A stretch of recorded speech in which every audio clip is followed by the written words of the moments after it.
아침에 주시는 하나님 말씀은 마가복음 9장 14절로 29절의 말씀입니다. 신약성경 마가복음 9장 14절로 29절의 말씀입니다. 함께 한 목소리로 합독해서 읽겠습니다. 이에 그들이 제자들에게 와서 보니 큰 무리가 그들을 둘러싸고 서기관들이 그들과 더불어 변론하고 있더라. 온 무리가 곧 예수를 보고 매우 놀라며 달려와 문안하거늘 예수께서 물으시되 너희가 무엇을 그들과 변론하느냐. 무리 중에 하나가 대답하되 선생님, 말 못하게 귀신 들린 내 아들을 선생님께 데려왔나이다. 귀신이 어디서든지 그를 잡으면 거꾸러져 거품을 흘리며 이를 갈며 그리고 파리해지는지라. 내가 선생님의 제자들에게 내쫓아 달라 하였으나 그들이 능히 하지 못하더이다. 대답하여 이르시되 믿음이 없는 세대여, 내가 얼마나 너희와 함께 있으며 얼마나 너희에게 참으리요. 그를 내게로 데려오라 하시매 이에 데리고 오니 귀신이 예수를 보고 곧 그 아이로 심히 경련을 일으키게 하는지라. 그가 땅에 엎드러져 구르며 거품을 흘리더라. 예수께서 그 아버지에게 물으시되 언제부터 이렇게 되었느냐 하시니 이르되 어릴 때부터니이다. 귀신이 그를 죽이려고 불과 물에 자주 던졌나이다. 그러나 무엇을 하실 수 있거든 우리를 불쌍히 여기사 도와주옵소서. 예수께서 이르시되 할 수 있거든이 무슨 말이냐. 믿는 자에게는 능히 하지 못할 일이 없느니라 하시니 곧 그 아이의 아버지가 소리를 질러 이르되 내가 믿나이다. 나의 믿음 없는 것을 도와주소서 하더라. 예수께서 무리가 달려와 모이는 것을 보시고 그 더러운 귀신을 꾸짖어 이르시되 말 못하고 못 듣는 귀신아, 내가 내게 명하노니 그 아이에게서 나오고 다시 들어가지 말라 하시매 귀신이 소리 지르며 아이로 심히 경련을 일으키게 하고 나가니 그 아이가 죽은 것 같이 되어 많은 사람이 말하기를 죽었다 하나 예수께서 그 손을 잡아 일으키시니 이에 일어서니라.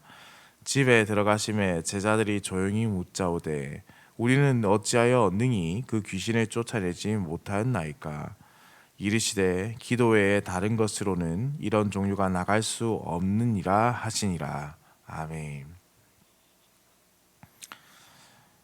예수님과 세 명의 제자들이 산에서 내려와서 다른 제자들에게 이제 왔을 때에 그들의 시야에서 직접적으로 들어온 것은 14절에 큰 무리가 그들을 둘러싸고 서기관들이 그들과 더불어 변론하고 있더라라는 장면입니다. 변화산에서 있는 동안 산 아래 있는 제자들은 무리의 압박 그리고 서기관들의 공격적인 질문으로 지금 매우 큰 어려움을 겪고 있었습니다. 그런데 이 무리들이 예수님을 보자 예수님께 모여들기 시작합니다. 그 무리들이 예수님께 달려간 이유는 오늘 본문에서 놀랐기 때문이라고 합니다. 놀랐기 때문에. 이들이 왜 도대체 놀랐을까? 혹자들은 출애굽기 34장 30절에 기록되어 있는 모세가 산에서 내려올 때에 백성들이 그의 얼굴의 광채를 보고 놀랐던 것을 떠올리는데요. 그러나 문맥적인 흐름으로 보았을 때 아마도 산 밑에 있던 제자들의 죽기 사역이 실패한 이후에 제자들의 스승 곧 참능력자를 그들이 기다리고 있었기 때문이다라고 생각이 듭니다. 그 기다림 끝에 예수님께서 나타나셨습니다. 그 무리가 그래서 찾아가서 문안하여 맞이했다라고 보는 것이 좀 더 맞지 않을까 싶습니다. 예수님께서 그들에게 도대체 무엇 때문에 논쟁하고 있었느냐라고 물으셨습니다. 17절, 18절에 보시면 그 무리의 논쟁의 이유가 나타나는데요. 무리 중에 하나가 대답하되 선생님, 말 못하게 하는 귀신 들린 내 아들을 선생님께 데려왔나이다. 귀신이 어디서든지 그를 잡으면 거꾸러져 거품을 흘리며 이를 갈며 그리고 파리해지는지라. 내가 선생님의 제자들에게 내쫓아 달라 하였으나 그들이 능히 하지 못하더이다 라고 했습니다. 한 아이가 크게 고통을 당하고 있습니다. 아이는 귀신의 힘 앞에서 연약하고 아주 무력한 존재로 지금 비춰지고 있죠. 놀라운 것은 예수님과 함께한 이 제자들조차 그 귀신 들린 아이 앞에서 매우 무력한 존재로 지금 기록하고 있다는 겁니다. 아이의 아버지의 설명은 제자들조차도 능히 하지 못하더라 라는 말로 매우 큰 좌절감에 휩싸인 그의 마음을 대변하고 있습니다. 예수님께서 아이 아버지의 말을 들은 후에 아주 격정적으로 반응을 하시죠. 믿음이 없는 세대요 라고 하십니다. 그렇다면 우리가 한번 생각해 볼 것이 도대체 이 본문에서 믿음이 없는 세대라는 것은 누구를 말씀하고 있을까요? 어떤 학자들은 제자들을 제외한 모든 사람들이라고 보고, 또 다른 학자는 제자들을 포함한 무리와 서기관 모두다라고 봅니다. 저는 이거 두 견해보다 다른 견해를 지지하는데요. 그것이 무엇이냐면 바로 이 제자들을 향한 책망이다라고 봅니다.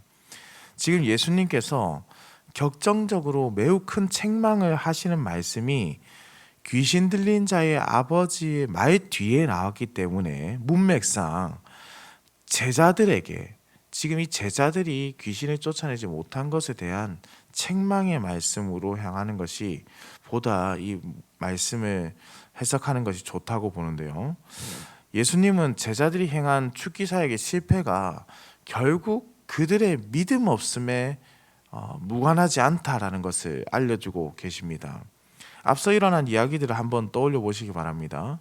마가복음 2장 5절에서 중풍병자를 고치실 때 예수님께서 이렇게 말씀하셨습니다. 예수님에 대해서 이렇게 표현한대요. 그들의 믿음을 보시고 라고 했습니다. 또한 5장 34절에 12회를 혈루증으로 앓은 여인을 고쳐주셨을 때 내 믿음이 너를 구원하였다라고 했습니다. 그리고 이어지는 5장 36절에 회당장 야이로의 딸을 살리셨을 때도 동일하게 두려워하지 말고 믿기만 하라라고 말씀하셨습니다. 그런데 왜 제자들이 믿음이 없었을까요? 이것이 참 어렵게 느껴지는 것이죠. 그러나 이 원어적인 의미를 보면은 보다 쉽게 이해할 수 있습니다. 예수님께서 믿음이 없는 세대라고 책망하실 때 여기서 기록된 이 믿음이란 단어는 헬라어 피스토스라는 단어를 사용합니다. 이 단어는 충성스러운 내지는 신실한이라는 뜻을 가지고 있는 단어인데요. 구약 성경에서 이 단어를 헬라어로 번역할 때 사용하는 것은 종종 언약적인 내용을 담았을 때 그 단어를 이 피스토스로 번역을 합니다.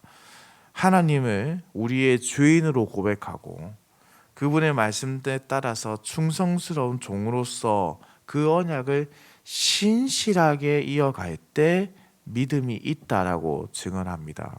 그렇다면 이 제자들에게 이 피스토스라는 단어를 적용해 보면은 제자들은 예수님께서 산에 계시는 그 동안에 예수님의 참 메시아 되심과 종말론적인 의로운 통치를 꾸준히 변함없이 신실하게 믿으면서 그 언약 백성으로서 그 믿음을 간직하고 있어야 했는데, 제자들이 예수님께서 계시지 않는 그 변화산에 올라가 계시는 그 동안에 예수님에 대한 신실한 믿음, 충성스러운 믿음이 이전 같지 않았다라는 겁니다.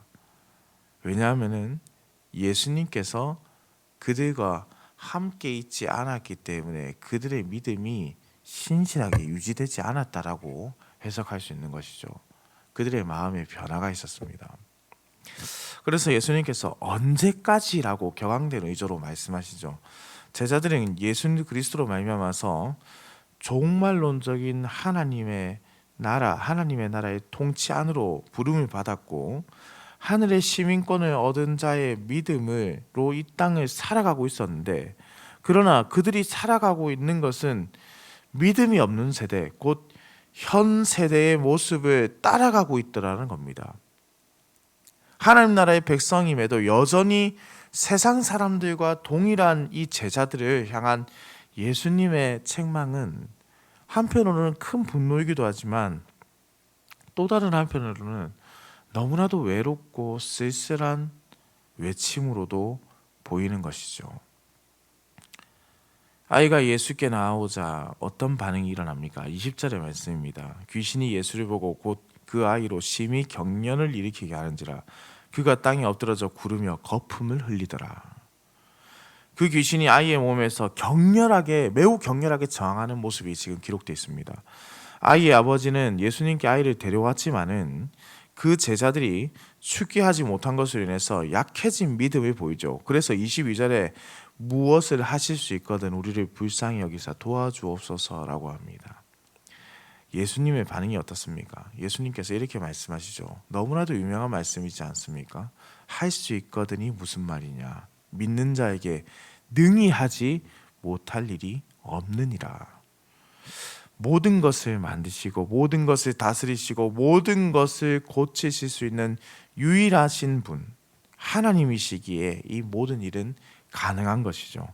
아이의 아버지의 상황을 다시금 환기시켜주고 있습니다. 그의 생각을 변화시켜 주시는 것이죠. 그래서 그 아이의 아버지에게 할 수 있거든이 무슨 말이냐라고 먼저 반문해서 질문하는 것입니다. 너가 왜 그러한 고백을 하고 있느냐라는 것이죠.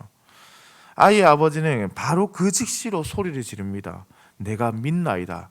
나의 믿음 없는 것을 도와주소서. 믿음이 없는 세대를 책망하시던 예수님을 통해서 믿음이 없는 세대라 불리는 제자들과 함께 그곳에 모인 자들이 다시 변화되어서 믿음의 세대가 되는 것을 보여주는 것이죠.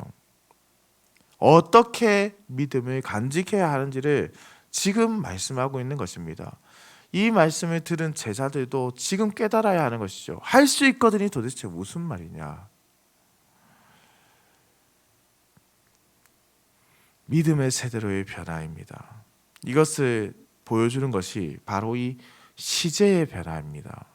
헬라어는 그러니까 움직임과 관련된 것, 그리고 시제와 관련된 것이 굉장히 중요한 의미를 가지는데요.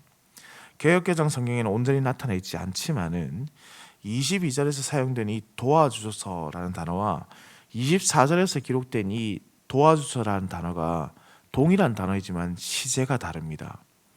22절은 과거 시제를 사용하고 24절은 현재 시제를 사용합니다. 따라서 현재 시제로서의 변화는 예수님의 말씀이 할 수 있거든이 무슨 말이냐? 이때의 말씀은 믿음으로 말미암아 모든 것을 할 수 있다는 이 말씀이 그에게 심정의 태도의 변화를 일으켰다는 겁니다. 동시에 아이의 아버지 안으로 아이가 고침받는 믿음이 일어나기 시작했습니다. 예수님은 그 믿음대로 귀신을 꾸짖으며 떠나게 하셨지요. 그러나 귀신이 떠난 후 매우 특이한 상황이 발생하지 않습니까? 26절에 보시면 아이로 심히 경련을 일으키게 하고 나가니 그 아이가 죽은 것 같이 되어 많은 사람이 말하기를 죽었다 하나이다. 귀신이 떠났는데 오히려 아이가 죽은 상태처럼 되어버렸습니다. 그때 예수님께서 아이의 치유를 확증해서 보여주시죠. 그 아이의 손을 잡으신 후에 그를 일으키시니 바로 그 아이가 일어났습니다. 그러면 왜 이러한 일이 또 일어났는지 한번 살펴볼 필요가 있지 않겠습니까? 이전의 말씀을 보면 그 의미를 추측할 수가 있는데요. 아이의 상황을 표현할 때 아이의 아버지가 뭐라고 했는지를 한번 살펴보시기 바랍니다. 귀신이 아이를 붙잡으면 거꾸러지고 엎드려지고 구르게 하고 물과 불에 던져졌다라고 했습니다.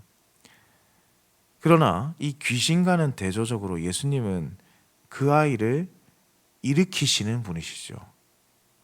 우리 주님은 귀신이 우리를 언제든 넘어뜨리려 하고 물과 불에 던져 죽이려 한다 하더라도 우리를 일으키시는 분이시다. 곧 모든 죽음의 고통으로부터 일으켜 부활케 하시는 참 부활의 주님이시다. 생명의 주님이시다라는 것을 지금 이 아이를 통해서, 이 아이를 일으키심을 통해서 우리에게 확증하여 알려주고 계십니다. 이제 제자들은 자신들이 왜 이 축기 사역을 못했는지를 깨달아야 하죠. 그들의 실패는 이 모든 것을 행할 수 있는 하나님에 대한 온전한 믿음이 부족했기 때문에, 그 신실한 믿음이 부족했기 때문입니다. 기도는 하나님께 의존하는 가장 기본적인 자세입니다. 제자들에게 주어진 권능은 그들 자신의 능력이 아니지 않습니까? 하나님의 은혜로 주어진 권능입니다. 기도를 통해서 이 능력의 참 주인이 누구신가, 이 권능의 주체가 누구신가를 인식할 때 그러한 일이 일어난다는 것을 지금 예수님께서 말씀하고 계시죠.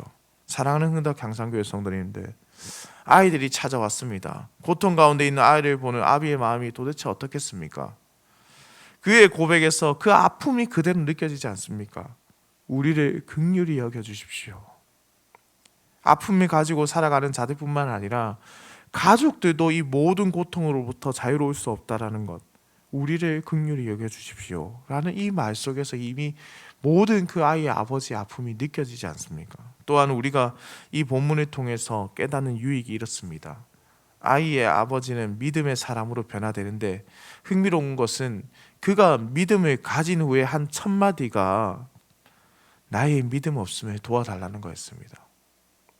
믿음을 가진 자가 하는 말이 나의 믿음 없음을 도와주옵소서. 겸손함이죠. 오직 주님의 능력을 의지하는 자세가 기도이지 않습니까? 그 모습을 우리가 발견하는 겁니다. 겸손히 주께 믿음을 간구하는 것. 사랑하는 성도님들, 우리 예수님은 모든 귀신의 권세를 무너뜨릴 수 있는 유일한 하나님이심을 믿으시기 바랍니다. 예수님은 능력의 하나님이십니다. 우리가 믿음 없는 세대로 살아갈 것이 아니라 참된 예수님의 종으로서 우리에게 능력을 부어주시는 유일하신 하나님으로 고백하고, 그 능력을 나의 유익이 아니라 하나님 나라의 영광을 위해서 사용할 때 하나님의 놀라운 은혜와 권능이 우리에게 부어질 줄을 믿습니다.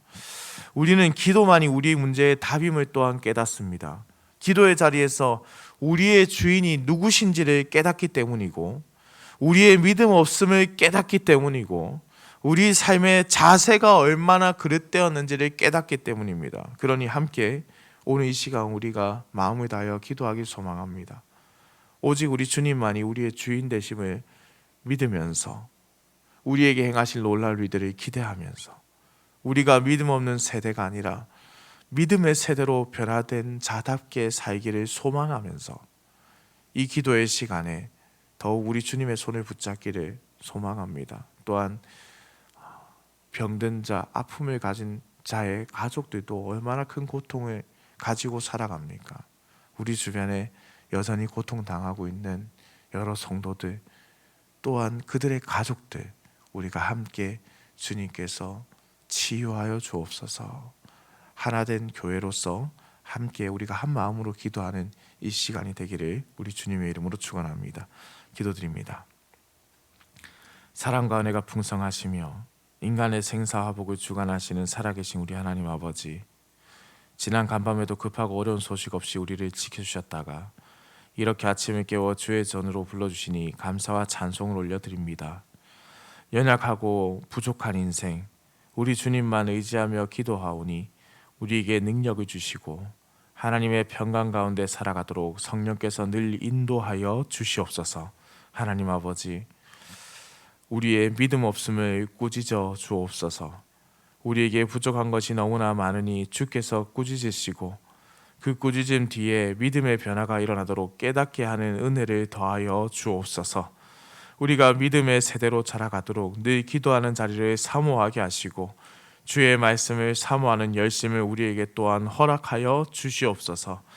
오늘도 운전하는 모든 성도들의 운전대를 붙잡으시고 연로하신 성도님들, 주께서 부르시는 그날까지 강건하게 살다가 부르심에 순종할 수 있도록 몸과 영혼을 지켜주시는 하루가 되게 하여 주옵소서.